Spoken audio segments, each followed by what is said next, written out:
Hi, and welcome to Terry Talks Movies. It's Monday again, and this is one of the Mondays when I don't do a live stream. So I'm going to do the two movies that middle-aged geek girl and I saw on Saturday night at the Astor. We went to the Cinemaniacs session and saw two movies from the 30s and 40s. One's a sequel to the other. Both of them are Universal horror. The first one's The Invisible Man from 1933. Starring Claude Rains. The second one is The Invisible Man Returns from 1940, starring Cedric Hardwicke and Vincent Price in a very early role. So Sal and I went out there for a date night. We went out and had a pub meal first, and then we headed up to the Astor, saw a few people, John Harrison, who's just released a book about Kiss, and I'll post a link to where you can get John's book in the description of this video. And Julian from Collector Creations YouTube channel, I'll post a link for him. It was Sal's first time at a Cinemaniacs session, which was very cool. There was a talk before the movies, as always happens, by Philip Johnston, talking about, in particular, The Invisible Man. So I'm going to try not to step on his toes when I describe around this movie. Didn't win the raffle, which was disappointing because there was some cool stuff in the raffle this time around. But we watched the two movies, had a good night, came home. So I'm going to talk about the movies separately. I'm going to try to do them in a way that doesn't, as I said, step on Philip Johnston's toes. So we'll start with The Invisible Man, 1930, directed by the GOAT of 1930s Universal horror, James Whale. Came after he did Frankenstein, of course, came before he did The Bride of Frankenstein. And as was his tendency, James Whale used a lot of theatre actors in his movies. And this one's no exception. The movie stars Gloria Stewart, who later turned up in Titanic years later, playing Flora, the daughter of Dr. Cranley, played by Henry Travers.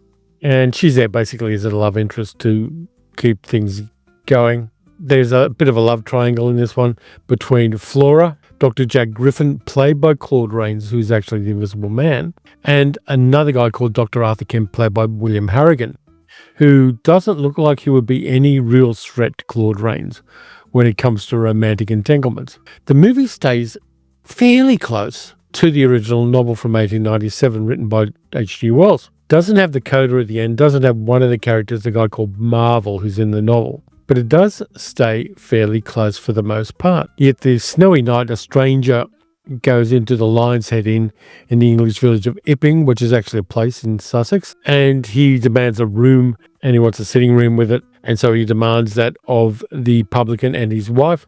The publican's played by an Irish actor, Forrester Harvey, who also turns up as a different character in The Invisible Man Returns. Probably the most valuable player in this movie, apart from Claude Rains. Una O'Connor playing Jenny Hall, the publican's wife, who screeches enormously. She's like a female widow Twanky in this movie. And I'm there for that. She does get a bit of love in Philip's talk at the start of the movie. But I've looked into Una O'Connor, who Sally loved. Sal loved her as a character in this movie. And she was a stage actress for a very long time. And in the early 1930s, just about a year or two before this came out, she was down on her luck. She was running out of savings. And Noel Coward approached her and said, I want you to be in a play of mine called Cavalcade. And she gets this great role in Cavalcade. And yes, I am drifting off the subject a bit, but I love this, where she plays a woman who starts out in service to the wealthy family. The Cavalcade's a play and a movie that covers the lives of two families, one rich, one poor, between the turn of the 20th century and 1933. And she plays a woman who's in service at the start. Her husband goes off to the Boer War. He comes back, and during the war, he's bought a pub from somebody. And so they go off, and she becomes quite well off and wealthy. Meanwhile, the family she used to work for, the wealthy family, has a whole bunch of family tragedies and mishaps and comes down in the world. So they kind of cross over each other. And Una O'Connor playing the publican's wife in this is fantastic. You can see why James Whale and Noel Coward hired her. She is a fantastic presence and gives a complicated performance in Cavalcade, which is a movie, and you can find it if you look around. And you might want to do that because she doesn't give the cartoonish performance she gives in The Invisible Man. She gives a much more interesting performance. And she's one of those character actresses that you want to see more of in the movie she's in. And I really like that. She lived long enough to do television work, and she was a little bit dismissive of television work, not because she thought it was below herself, but she said the problem with television is you have the complexities of theatre work and you have the complexities of movie work, but you don't get compensated anywhere near as much. Leaving aside the wonderful Una O'Connor playing Jenny Hall, she was also, by the way, in the original Frankenstein and Encounters a Monster. But leaving her aside, Griffin gets a room above the bar in this pub, and he starts doing his experiments. He's trying to deconstruct his invisibility formula so he can become visible again. Problem is that part of the formula he used to become invisible in the first place involved a drug called monocaine, which in the long term drives people mad. Very rare drug, extracted from Himalayan flowers, all that kind of blah, blah, blah. But when he actually made the formula, he didn't know the monocaine drove people mad. He was looking at the English textbooks about monocaine powder, which were written before the German textbooks, which outline how monocaine drives people mad. So in a sense, Griffin is a victim of his own success. And so he's up in this lab, covered in bandages and dark glasses, trying to get this formula done. But he gets behind in the rent, and the publican and his wife try to throw him out, and he's revealed to be the Invisible Man. So Griffin escapes and decides in his madness that he's going to rule the world. He's going to destroy things. He's going to be able to kill anybody and go anywhere because he's invisible. He can't be found. He is, in a sense, a superhero in his own mind. So Griffin goes troppo. He goes into the switching box for a train and derails the train and kills people. He kills his romantic rival, Kemp, by driving his car off the road and becomes a menace to society. And the cops try to find various ways of capturing him, which is not successful at all. Very imaginative ways of trying to capture an invisible man, but they're not very effective. Until finally, a farmer finds him in a barn. He's been sleeping in the hay in the barn because there's another snowstorm and it's getting cold, and he's naked. And the farmer finds him, and eventually the cops come to dispatch him. As everybody knows, because you've all seen the movie, he dies and becomes visible again, because that's the trope. It's like when you shoot a werewolf, they turn into human form again. Now, tonally, The Invisible Man is kind of odd and plays oddly to a modern audience. There are some hilariously great bits of humour in this, some of them involving the publican's wife, played by Una O'Connor, some of them involving a copper, but the movie's tone shifts in the last third when Griffin starts killing people and his madness becomes very, very apparent. And so those tonal shifts worked well for some people. I mean, Sal had said to me, is this supposed to be a comedy or is this a horror movie? And the simple answer is it's two things at once. From a modern point of view, it's a comedy and a horror movie. Now, then we get into the special effects work, which is the reason this movie was made by Universal, because MGM couldn't figure out how to do the Invisible Man reveals. But Philip Johnston has a very nice slideshow at the start of the movie when he was doing his talk, explaining how exactly, with 1933 technology, Universal and James Whale and the special effects guy John Fulton managed to make this work. And it's very admirable that they managed to get it done as well as they did. Yes, there are matte lines around Griffin as he's tearing off clothing and becoming invisible, but you kind of accept that because there wasn't a practical way for people to remove those matte lines when they made special effects shots in cinema, up until I think Mary Poppins in the 1960s, when they used Disney's reprojection techniques, which was somewhat different. And then eventually matte lines no longer became a thing. But this is 30 odd years before that. And so, yes, there are matte lines. Yes, the special effects work because we're admiring how well they did them. Not that they are perfect and that they are, unable to be discerned from reality. I love them because they are bold, they're innovative, and they move the art of special effects ahead. And on a big screen, the matte lines are very much more apparent. But with a forgiving audience, they worked well.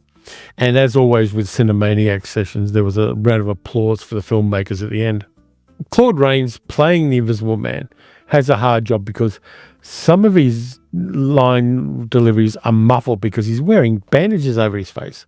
And so it's not as clear as the dialogue from other people. But still, it's very understandable.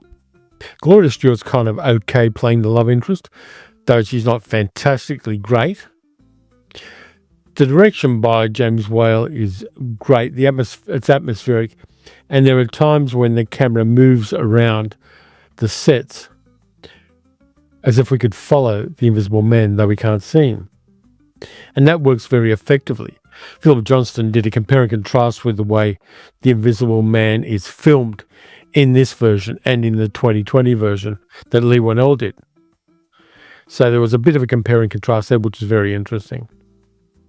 But the movie works well as an entertainment once you get over the fact that, yes, there are very funny bits, and yes, there are over-the-top theatrical bits in the acting of some people, including Una O'Connor. Once you get past locking your head into a genre, you can enjoy this movie as an entertainment a lot. Yes, it's a comedy. Yes, it's horror. Yes, it's a drama as well. And it's also about class because Griffin is upper class. He's a doctor, and poor people aren't doctors. And so the working class people in this movie are treated very much as the comic relief and as second-rate citizens, and they have no power or authority. So if you want to look at this movie through a class lens, that again is a perfectly reasonable interpretation. And it is something that is apparent in the second movie too, The Invisible Man Returns, where all the people who have agency in the movie are upper class. So I found that interesting too, and it deepened the movie for me, realizing, yes, there's a publican and his wife, and they're making a living and they're not rich. So when somebody goes up and uses their best bedroom and doesn't pay them, that's an important thing to those characters. But it's treated as a comedic thing in the movie, which is a bit odd because Jimmy Whale was a working class guy from Worcestershire. Yeah, but that class lens that you can look at this movie through, and in fact a number of horror movies of the time, particularly the ones that were set in England, is kind of interesting because there was that hierarchy as well in the theatrical and the film world. But overall, I had a great time watching the movie. We got a couch to sit on. We actually scored one of the couches at the back of the cinema, which are more comfy than the old 1930s theatrical seats that still exist in the store. And great fun. And then we stuck around for the second movie, The Invisible Man Returns. Some people left after the first one. And somebody asked somebody in the cinema, is it worth sticking around for the second movie? And I thought to myself, didn't say it aloud, why did you come if you only wanted to see one of the two movies? Stick around, watch the whole lot. The other thing that happened that was a little less than wonderful was a few people sitting in front of us were looking at their phones during the movie. And I was nearly going to throw my plastic bottle at the back of their heads and then deny all knowledge of it. But I didn't. Let me know whether I should have. So we get to the second one, which in a sense is a very different kind of film to The Invisible Man. Invisible Man Returns, it wasn't written by the same screenwriter who was R.C. Sheriff. It was written by Lester Cole and Kurt Siodmak, directed by Joe May, who did a whole bunch of other things. And I think it's a well-directed film, in spite of the fact that James Whale didn't direct it. Wikipedia says it's a horror science fiction movie, but it's also a murder mystery. It's also a crime film. And in essence, stripping off the Invisible Man part, it's a movie about a wrongfully convicted man who escapes from prison to find the actual murderer of his brother. So it's got a little bit of Richard Kimball in it. And the movie is a direct sequel to The Invisible Man. In it, a man called Sir Geoffrey Radcliffe, played by Vincent Price, so you only ever see Vincent Price right at the end, is sentenced to death for his brother Michael. And both Radcliffe and his brother run a colliery, a coal mine, somewhere in vague parts of England. Radcliffe's about to be executed because people did that in those days. Still do it in America, but most of the civilized world doesn't these days. And his best friend, Dr. Frank Griffin, the brother of Claude Rains' character in The Invisible Man, recreates his brother's formula, gives it to Radcliffe, and Radcliffe escapes from prison being invisible. So Radcliffe comes back to the town where they live, near the colliery, and tries to find out who the murderer is. Meanwhile, his fiancée, Helen, played by Nan Gray, is worried about him and sees him and helps hide him in a country cottage. And of course, the police are involved because it was an escape from prison. And Inspector Sampson, played by Cecil Kellaway, is sent to investigate. This is a slightly younger Cecil Kellaway than most of the roles you see him in. And he's kind of interesting as the police inspector. He's a chubby little man who smokes cigars, which is kind of useful when you're searching for an invisible man. You can puff smoke and see them. And he is a very cluey cop. He's not a buffoonish policeman in this case. He's very smart. He knows what he's looking for. And he finds imaginative ways to try to track down the invisible man. Meanwhile, Radcliffe is trying to find out who killed his brother. And he finds out that one of the supervisors at the colliery, who was promoted into the role by the man who now runs the colliery, a man called Richard Cobb, played by Cedric Hardwicke. And the supervisor is called Willie Spears, and he's played by Alan Napier, who people might remember as Alfred the Butler in the Batman TV series 2.5 decades later. And Spears is an interesting character. Alan Napier does a great job playing this character. He's an alcoholic. He's a tall, geeky, disheveled guy. He's got a Yorkshire accent. He's a disreputable guy who uses his power as a supervisor at the colliery to browbeat the workers a lot. And Alan Napier was a Brummie. He was from Birmingham. But he does a good job of playing this broad character who, maybe if James Whale had been directing this movie, would have been a comedic character. But he's not. He's a drunk. He's stupid. He's mean-spirited. He's nasty.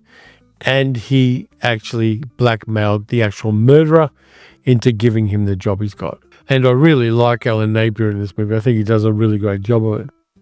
Of course, Vincent Price playing Radcliffe, we hear his voice, and it's not the over-the-top campy Vincent Price voice that we got in a lot of later films. It's before he went total camp. And so you get him playing a romantic character who's a bit worried because he finds out that the drug is going to drive him insane. And in this sequel, it's not actually monocaine, the drug, it's actually duocaine. So it's probably twice as bad. He has moments of insanity and a sense of grandiosity and egotism. And basically the drug turns you a little bit Trumpy. And so just using his voice, he plays those roles well. And there's a lot of physical acting involved as well because his face is covered in bandages all through the movie. The special effects are more refined than they are in the first movie. And there are some scenes when the cops are filling a house with smoke so you can see the invisible man. And there's a moment where he grabs one of the men who's filling the house with smoke. He's got a gas mask on and police clothes. And you just see a shadow grab the man and pull him into a room. And that's done incredibly well. It's a nice piece of animation. And the Invisible Man effects are refined in this movie beyond the 1933 version, which is as things should be. The technologies have moved along a lot. And again, the movie's special effects work was done by John P. Fulton, along with some collaborators. And it works. And there is a climax where the actual murderer, which is Cobb, the Cedric Hardwicke character, and Radcliffe, who you can't see, have a fight in some of the coal cars on the colliery. And that works well. And then there's an aftermath, a coda, where Radcliffe escapes, having been wounded by the police, and has a bit of dialogue with a scarecrow. He's taken the scarecrow's clothing. And there's a poignant bit of dialogue there that I think really lands nicely. And then he's caught by the police and sent to hospital, and there's an end piece to it, where you eventually see Vincent Price lying in the bed. Definitely, The Invisible Man Returns is a refinement on the first one. I think the things that work in the first one are enhanced in the second one, even though it is very much a different film. It's a crime film, as much as it is a horror science fiction movie. In some ways, I've got more of a fondness for the second one than the first. I think the first one's a lot of fun, incredibly entertaining. But the second one I like because of the murder mystery. I like it because of the actors in the background, and which indeed is the fact in the first one as well. And I like the dynamic nature of the climactic scene in the colliery. I think that works really well. I think it's an underrated film. And the people who left the session without seeing the second movie did themselves a disservice, because I think the two of them together are a really nicely matched pair of films. Thoroughly enjoyed the experience of them both. Even though it was getting a bit late and I was a bit tired, hadn't had enough sleep, all the usual things. I still enjoyed the second movie. And those little bits of extra special effects in the second one work really well. There were a number of other Invisible Man movies. There was The Invisible Woman. There are a few other movies like that. There was even an Abbott and Costello one. But I think Cinemaniacs chose these two very, very well. The original 1933 and the sequel hold hands together really well. And had they done Abbott and Costello Meet the Invisible Man or The Invisible Woman, which the trailer for which was played by Philip Johnston at the start of the movie, it would have been a lesser experience. But as it was a great double feature by Cinemaniacs, and congratulations to everybody involved, except the person who pulled out the raffle tickets because I didn't win. So that's what I got for this time around. A couple of Universal horror films that were really great, and seeing them in the cinema enhanced the experience. And seeing them with an audience that was reacting to the movie made it so much better than it would have been just watching it at home sitting on my slightly stained couch. So let me know whether you've seen these two and which one you like better, and whether you think The Invisible Man Returns is a good addition to the first one, because I think it is, and I think it works. And now I'm going to have to go and watch the other ones, because that's how it goes with this kind of thing. So thanks a lot for watching. All the usual things: like, subscribe, hit the notification bell. Don't block the ads, because that blocks me from registering your view of this movie, and it means I don't get money from Auntie YouTube. You can also support the channel by becoming a channel member or by becoming a patron at patreon.com/TerryTalksMovies. Next up, we've got the Wednesday video, and I've got some interesting stuff ready for that. So until then, watch some good movies, watch some bad movies. Watch these two movies that I'm holding up but you can't see. And I'll catch you next time.